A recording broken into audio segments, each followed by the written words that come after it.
अस्सलाम वालेकुम, मेरा नाम है Usama and welcome to my channel Sheroy game dev. दोस्तों, आज का जो टॉपिक है वो गेम डेवलपमेंट के अंदर बहुत ज़्यादा यूज़ होने वाला टॉपिक है और बहुत ही इम्पॉर्टेंट टॉपिक है। आज मैं आप लोगों को बताऊंगा कि गेम ऑब्जेक्ट्स की स्पॉनिंग क्या होती है, और हम लोग देखेंगे कि अगर हमारे पास एक गेम ऑब्जेक्ट है या एक से ज़्यादा गेम ऑब्जेक्ट्स हैं और उनको हमने यूनिटी के अंदर स्पॉन करवाना है तो किस तरह से सी शार्प के कोड के थ्रू हम ये काम कर सकते हैं। ये बहुत ही इंपॉर्टेंट टॉपिक है, तो आप लोगों ने वीडियो को एंड तक देखना है ताकि आपको प्रॉपर समझ आ जाए। लेकिन फिर भी अगर आपका किसी चीज़ से रिलेटेड कोई क्वेश्चन है तो आप मुझसे नीचे कमेंट सेक्शन में पूछ सकते हैं या फिर मुझे इंस्टाग्राम पे डायरेक्ट मैसेज कर सकते हैं। मैं वहाँ पे भी आपको रिप्लाई कर दूंगा अगर आपकी किसी टॉपिक से रिलेटेड कोई क्यूरी होगी। तो चलिए बात करते हैं स्पॉनिंग के बारे में। तो इससे पहले कि हम डायरेक्ट प्रोग्रामिंग को स्टार्ट करें, सबसे पहले मैं आप लोगों को बताता हूँ कि स्पॉनिंग बेसिकली होती क्या है। स्पॉनिंग जो है वो क्रिएशन ऑफ गेम ऑब्जेक्ट को कहते हैं। फॉर एग्जांपल, मेरे पास एक गेम ऑब्जेक्ट है और इसका मैं प्रीफैब क्रिएट करता हूँ और उस प्रीफैब का मैं क्लोन क्रिएट करता हूँ सी शार्प के थ्रू।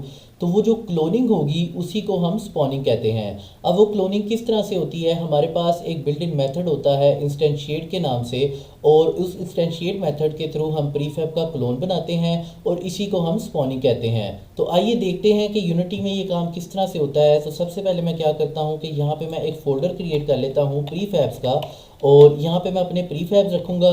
और उसके बाद मैं यहाँ पे एक फ़ोल्डर क्रिएट कर लेता हूँ स्क्रिप्ट्स का, जिसमें मैं अपने स्क्रिप्ट्स रखूँगा। तो मैं क्या करता हूँ कि यहाँ से मैं एक 3D क्यूब का जो गेम ऑब्जेक्ट है वो क्रिएट करता हूँ और इसी को मैंने स्पॉन करवाना है। तो सबसे पहले तो मैं इसका प्रीफैब क्रिएट करता हूँ। यहाँ से मैंने इसको ड्रैग एंड ड्रॉप किया प्रीफैब के फोल्डर में। तो आप ये देख सकते हैं इसका जो कलर है वो ब्लू हो चुका है, यानी ये प्रीफैब बन चुका है। तो अब मैं क्या करता हूँ, यहाँ से इसको डिलीट कर देता हूँ और यहाँ पे मैं एक स्क्रिप्ट क्रिएट करूँगा जिसको मैं नाम दूंगा क्यूब स्पॉनर। और ये मेरी जो स्क्रिप्ट है ये इसको मैंने नाम दिया है क्यूब स्पॉनर। तो आप ये देख सकते हैं कि ये स्क्रिप्ट को देखने से ही पता चल रहा है कि ये क्यूब को स्पॉन करेगी। ठीक है, तो अब जैसे ही ये स्क्रिप्ट ओपन होती है तो मैं आप लोगों को बताता हूँ। चलिए, ये ओपन हो चुकी है। तो अब यहाँ पे मैं सबसे पहले तो एक वेरिएबल क्रिएट करूँगा गेम ऑब्जेक्ट क्लास का, और इसको मैं नाम दे देता हूँ जी क्यूब टू स्पॉन, यानी ये वो क्यूब है जिसको मैंने स्पॉन करवाना है। ठीक है, अब यहाँ पे मैं क्या करता हूँ कि मैंने आप लोगों को बताया कि इंस्टेंशिएट का मेथड यूज़ होता है। तो अब ये जो मेथड है ये मुझे एरर इस वजह से दे रहा है। अगर यहाँ पे मैं कर्सर को रखता हूँ तो आप ये देख सकते हैं कि यहाँ पे मुझे कह रहा है ऑब्जेक्ट ओरिजिनल, उसके बाद कह रहा है वेक्टर 3 पोजीशन, और फिर कह रहा है क्वोटर्नियन रोटेशन। ये तीन चीज़ों को पहले समझ लेते हैं। ऑब्जेक्ट ओरिजिनल बेसिकली क्या है, ये वो गेम ऑब्जेक्ट है जिसको मैंने स्पॉन करवाना है। यहाँ पे मैं वो गेम ऑब्जेक्ट पास करूँगा। उसके बाद वो मुझे कह रहा है वेक्टर 3 पोजीशन। अब ये वो पोजीशन है जिस पोजीशन के अकॉर्डिंग इस गेम ऑब्जेक्ट ने स्पॉन होना है, यानी मैं जहाँ पे जो भी पोजीशन पास करूँगा ये उस पोजीशन के अकॉर्डिंग स्पॉन हो जाएगा, उस पोजीशन पर स्पॉन हो जाएगा। रोटेशन के केस में भी यही है कि जो मैं यहाँ रोटेशन पास करूँगा उस रोटेशन के अकॉर्डिंग ये स्पॉन हो जाएगा। तो मैं क्या करता हूँ, सबसे पहले मैं यहाँ लिखता हूँ क्यूब टू स्पॉन।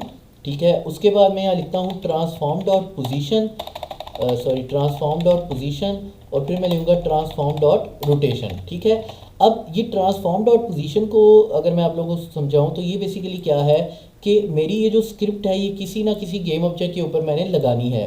तो जिस गेम ऑब्जेक्ट के ऊपर भी ये स्क्रिप्ट लगी होगी ये बेसिकली उसकी पोजीशन है। ट्रांसफॉर्म डॉट पोजीशन ये उस गेम ऑब्जेक्ट की पोजीशन होगी जिस गेम ऑब्जेक्ट के ऊपर ये स्क्रिप्ट लगी होगी। तो मेरा ये जो क्यूब है ये उस गेम ऑब्जेक्ट पे की पोजीशन और उस गेम ऑब्जेक्ट की रोटेशन के अकॉर्डिंग स्पॉन होगा जिसके ऊपर ये स्क्रिप्ट लगी होगी। तो मैं आप लोगों को ये करके भी दिखाता हूँ। मैं यहाँ पे क्या करता हूँ कि ये मैं एक एम्प्टी गेम ऑब्जेक्ट क्रिएट कर लेता हूँ और इसको मैं नाम दे देता हूँ जी क्यूब स्पॉनर। ठीक है, ये मेरा जो गेम ऑब्जेक्ट है ये और यहाँ पे मैं क्या करता हूँ क्यूब स्पॉनर। ठीक है, अब मैं जो मेरा ये प्रीफैब है यहाँ से मैं इसको इधर पास कर देता हूँ। अगर मैं यहाँ पास नहीं करूँगा तो मुझे एरर शो करेगा। अभी आप देख सकते हैं कि जो मेरा क्यूब स्पॉनर है इसकी पोजीशन है -6.67, 2.3 और 0.6। तो जो मेरा गेम ऑब्जेक्ट क्यूब जब स्पॉन होगा तो इसकी पोजीशन भी यही होनी चाहिए चूँकि मैंने ट्रांसफॉर्म डॉट पोजीशन को यूज़ किया है। तो अगर मैं यहाँ पे क्लोन, तो आप ये देख सकते हैं कि ये क्यूब का सबसे पहले तो हमने क्लोन क्रिएट कर लिया। ठीक है, ये स्पॉन हो गया हमारा, और उसके बाद इसकी जो पोजीशन है ये वही पोजीशन है जो कि हमारे इस गेम ऑब्जेक्ट की है। ठीक है, तो अब यहाँ पे मैं अगर इसको दोबारा रन करता हूँ तो आप ये देखिए मेरा क्यूब भी स्पॉन हो गया है और उसकी जो पोजीशन है वो भी वही आ गई है। अब मैं कहता हूँ कि मैंने इसी गेम ऑब्जेक्ट को, क्यूब को मैंने स्पॉन करवाना है, लेकिन मैंने किसी डिफरेंट पोजीशन पे स्पॉन करवाना है, यानी इसकी जो पोजीशन है ना ये नहीं मैंने यूज़ करनी। तो उसके लिए मैं क्या करूँगा कि यहाँ पे मैं एक पब्लिक वेक्टर 3 का वेरिएबल क्रिएट करता हूँ, चूँकि वेक्टर 3 जो है वो मेरी एक पोजीशन है, ठीक है। तो क्यूब स्पॉन पोजीशन इसको मैं लिख देता हूँ कि जहाँ पे मैंने क्यूब को स्पॉन करवाना है, ठीक है। तो अब जैसे ही मैं इसको यहाँ पे मैंने ट्रांसफॉर्म डॉट पोजीशन लिखा हुआ है, यहाँ पे मैं लिख देता हूँ क्यूब स्पॉन पोजीशन। अब चूंकि मैंने इसको पब्लिक रखा है तो अब ये मैं इसको इंस्पेक्टर से वैल्यूज़ चेंज करूँगा और ये उस पोजीशन पे स्पॉन हो जाएगा। तो आप ये देख सकते हैं कि यहाँ पे मुझे जो पोजीशन है वो शो हो गई है। अब यहाँ पे मैं 10 लिखता हूँ, यहाँ पे मैं 20 लिखता हूँ और यहाँ पे मैं -5 लिखता हूँ, ठीक है। और जैसे ही मैं इसको प्ले करूँगा तो आप ये देख सकते हैं कि मेरा ये जो क्यूब है ये यहाँ पे 10 है, यहाँ 20 है, ये -5 है, ये इन पोजीशंस पे स्पॉन हुआ है। चूँकि कैमरे की रेंज से ये बाहर हो गया था इस वजह से ये गेम व्यू में नज़र नहीं आया, लेकिन मैं यहाँ पे कोई और वैल्यू लिख लेता हूँ, मैं 5 लिख लेता हूँ, यहाँ मैं 3 लिख लेता हूँ और यहाँ मैं यहाँ भी 5 लिख लेता हूँ। तो अब मैं जैसे ही इसको प्ले करूँगा तो आप ये देखें अभी भी ये कैमरे की रेंज से थोड़ा सा बाहर है। कैमरे को मैं अगर यहाँ करता हूँ तो अब जाके ये मेरे कैमरे में जो है वो शो हो रहा है, ठीक है। तो ये इसकी जो पोजीशन है ये वही है जो यहाँ पे मैंने आप लोगों को बताई है, ठीक है। तो ये तो बेसिकली था कि अगर हमारे पास एक गेम ऑब्जेक्ट है और हमने उसको स्पॉन करवाना है तो हम इस तरह से स्पॉन करवाते हैं। अब हम देखते हैं अगर एक से ज़्यादा गेम ऑब्जेक्ट्स हैं तो उनको हम किस तरह से स्पॉन करवाते हैं। तो चलिए अब हम लोग देखते हैं कि अगर एक से ज़्यादा गेम ऑब्जेक्ट्स हमारे पास हों तो और उनको हमने स्पॉन करवाना हो तो वो हम किस तरह से करते हैं। तो अभी मेरे पास क्यूब का प्रीफैब बना है, मैं यहाँ पे एक और प्रीफैब क्रिएट कर लेता हूँ कैप्सूल का। और इस कैप्सूल सबसे पहले मैंने इसका एक गेम ऑब्जेक्ट क्रिएट किया, 3D गेम ऑब्जेक्ट, और उसके बाद मैं यहाँ से इसको ड्रैग एंड ड्रॉप करूँगा तो अब ये प्रीफैब बन चुका है। अब मेरे पास दो प्रीफैब्स हैं, दो गेम ऑब्जेक्ट के प्रीफैब हो चुके हैं अलग अलग गेम ऑब्जेक्ट के, और इन दोनों को मैंने डिफरेंट पोजीशंस के ऊपर स्पॉन करवाना है। तो वो किस तरह से होता है, मैं इसी क्यूब स्पॉनर की स्क्रिप्ट को भी यूज़ कर सकता हूँ, मैं एक अलग से स्क्रिप्ट भी बना सकता हूँ, मैं इसी को यूज़ कर लेता हूँ। तो इसमें अभी तक जो मैंने कोड किया है वो सारा मैं यहाँ से रिमूव कर देता हूँ। और अब मेरे पास चूँकि एक से ज़्यादा गेम ऑब्जेक्ट्स हैं तो मैं इसमें दो चीज़ें यूज़ कर सकता हूँ, मैं अरेज भी यूज़ कर सकता हूँ और मैं लिस्ट भी यूज़ कर सकता हूँ। तो मैं यहाँ पे लिस्ट यूज़ कर रहा हूँ, आप अरेज भी यूज़ कर सकते हैं। तो मैं लिखूँगा पब्लिक लिस्ट, ठीक है, और यहाँ मैं पास करूँगा गेम ऑब्जेक्ट और इधर मैं लिखूँगा ऑब्जेक्ट्स टू स्पॉन, यानी ये वो ऑब्जेक्ट्स होंगे जिनको मैंने स्पॉन करवाना है। और इसी तरह से मैं यहाँ पे फिर लिस्ट लिखूँगा, वेक्टर 3 की हम एक लिस्ट बनाएंगे और यहाँ पे मैं लिखूँगा पोजीशंस टू स्पॉन, ठीक है, कि जिन पोजीशंस पर मैंने स्पॉन करवाना है, सही है। अब मैं यहाँ पे क्या करता हूँ, मैं फॉर का लूप लगाता हूँ, int i is equal to 0, i is less than objects to spawn dot count, ठीक है, और i प्लस प्लस। तो ये less than object to spawn dot count का मतलब ये है कि चूँकि वैसे तो ये मेरे पास इसकी जो वैल्यू है वो 2 है, ठीक है, लेकिन चूँकि मेरे पास इंडेक्स 0 से स्टार्ट होता है तो इस वजह से ये 1 तक चलेगा। तो यहाँ मैं लिखूँगा इंस्टेंशिएट, ठीक है। अब इंस्टेंशिएट जो है वो यहाँ पे मतलब ये दूसरा यहाँ मैंने आपको बताया कि इसकी वैल्यू 2 है, तो ये वैल्यू 2 है नहीं, मतलब मेरे पास चूँकि 2 हैं तो मेरे केस में 2 रहेगी। तो वैसे तो यहाँ आप जितने भी गेम ऑब्जेक्ट्स पास करते जाएंगे वो वैल्यू उस हिसाब से होगी, लेकिन चूँकि मेरे पास 2 हैं तो इसलिए मेरे केस में जो वैल्यू है वो 2 होगी, सही है। तो मैं अपने केस के हिसाब से इसको आपको बता रहा हूँ। तो अब यहाँ पे मैं क्या करता हूँ कि यहाँ पे मैं ऑब्जेक्ट टू स्पॉन लिखता हूँ और इधर मैं लिखता हूँ आई, ठीक है। उसके बाद यहाँ मैं लिखता हूँ पोजीशंस टू स्पॉन और यहाँ मैं लिखता हूँ आई, और उसके बाद मैं लिखता हूँ कोटर्नियन डॉट आइडेंटिटी। अच्छा, इसको पहले समझ लेते हैं कि ये मैंने क्या किया है। तो बेसिकली क्या हो रहा है कि मेरे पास जब आई मेरे पास 0 होगा तो ऑब्जेक्ट टू स्पॉन आई का मतलब है कि जो पहला गेम ऑब्जेक्ट है वो, और पोजीशन टू स्पॉन का मतलब है कि जो मेरी पहली पोजीशन है, यानी पहला गेम ऑब्जेक्ट जो है वो पहली पोजीशन पे स्पॉन होगा और उसके बाद आई प्लस प्लस हो जाएगा, फिर आई 1 हुआ तो जो दूसरा गेम ऑब्जेक्ट है यानी 1 इंडेक्स पे जो गेम ऑब्जेक्ट पड़ा है वो 1 की पोजीशन पे स्पॉन हो जाएगा, ठीक है। ये इस तरह से काम करेगा। तो अब मैं आप लोगों को दिखाता हूँ कि यहाँ पे मैंने ये मेरे पास आप देख सकते हैं कि दो इसने लिस्ट क्रिएट कर दी हैं। तो यहाँ पे मैं 2 लिखता हूँ और यहाँ पे मैं 2 लिखता हूँ।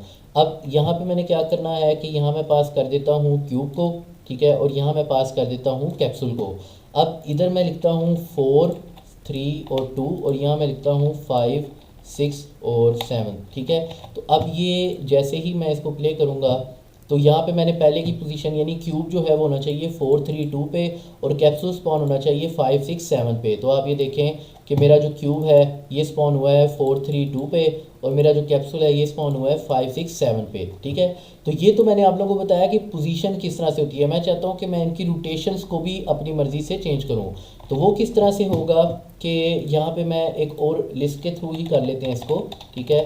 लिस्ट, और यहाँ मैं लिस्ट बनाऊंगा कुटर्नियन की, क्योंकि यूनिटी के अंदर जो रोटेशंस होती हैं वो कुटर्नियन के थ्रू हम डील करते हैं। तो यहाँ मैं लिखूँगा रोटेशंस टू स्पॉन, यानी रोटेशंस ये बेसिकली टू स्पॉन में लिख रहा हूँ, यानी स्पॉनिंग रोटेशन या इस तरह कोई नाम, चले नाम आप जो मर्ज़ी रख लें उसका मसला नहीं है।